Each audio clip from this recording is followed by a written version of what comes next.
It's a sad day for truckers nationwide. I'm going to explain why.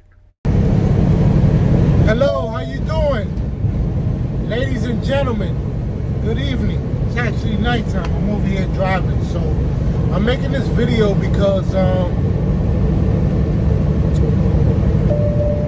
I saw the news about the truck driver who got into an accident 2 years ago.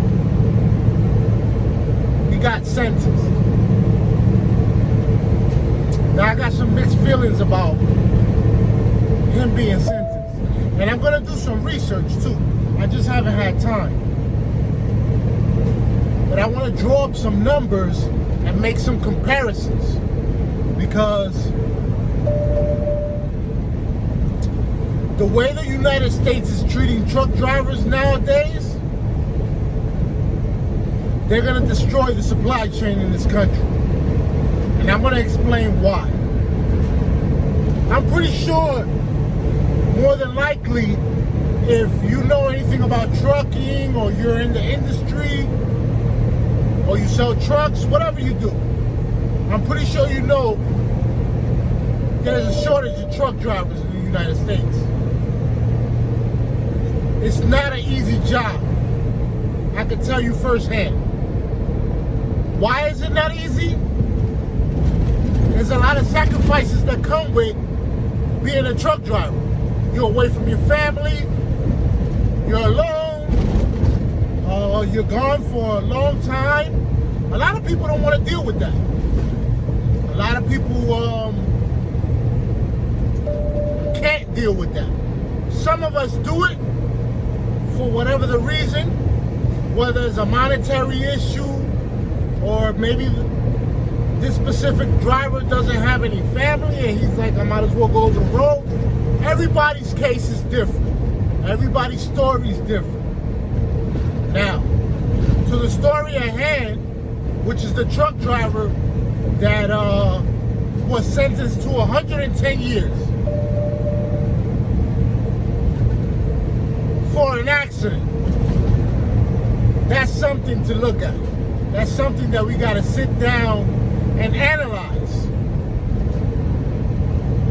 Another thing I want to bring to the table, that if you don't know how the law works in this country, every time something happens and there's a court proceeding concerning an issue, whether it's a murder, whatever it is, assault, these things leave behind what is now called case law. And that's a very important word. And it's very scary if you know what that means, if you know what it does, and if you know what it allows judges and the court to do. Now, this specific driver's sentence for an accident, in my eyes and in anybody's eyes, they would say that it's a very excessive sentence. And I send my deepest condolences to the family of the victims that passed away. I'm pretty sure, and I'm absolutely positive, especially after seeing him cry in court, and how he even wished it was him that died instead of the people that he accidentally killed. So I know for a fact that that man didn't mean to hurt anyone. Now, back to case law, right? If the United States, I believe that happened in Colorado. I'm not too sure. I gotta look at it again. I just really saw the news clip. I heard it, and I actually was talking to somebody else about it, another driver. If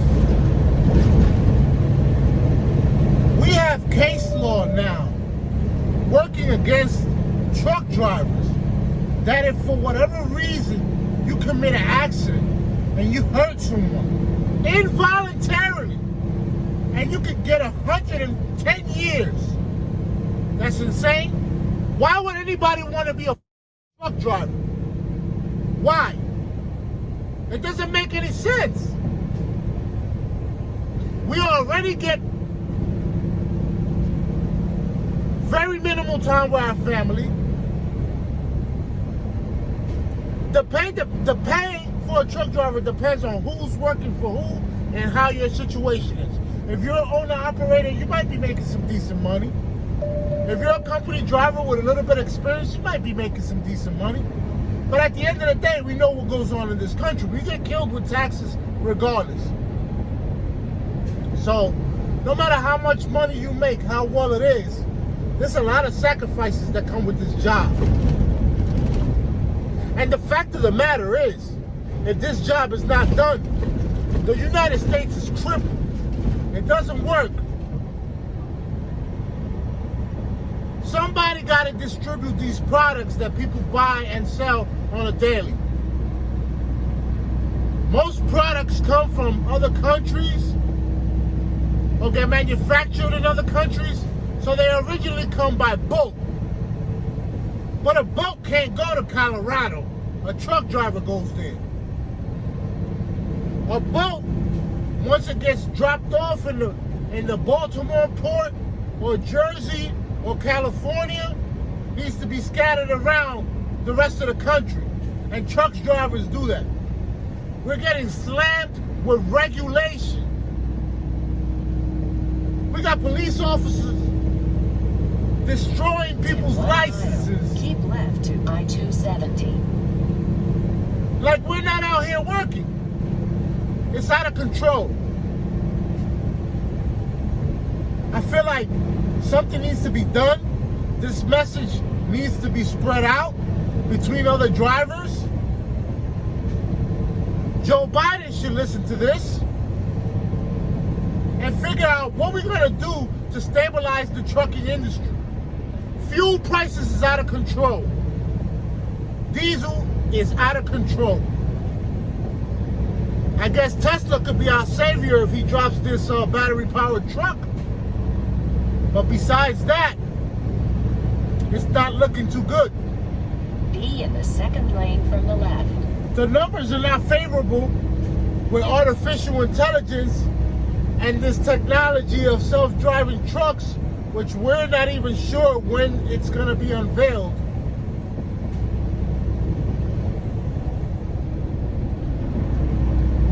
So what do we do? Let me know. Tell me what you think.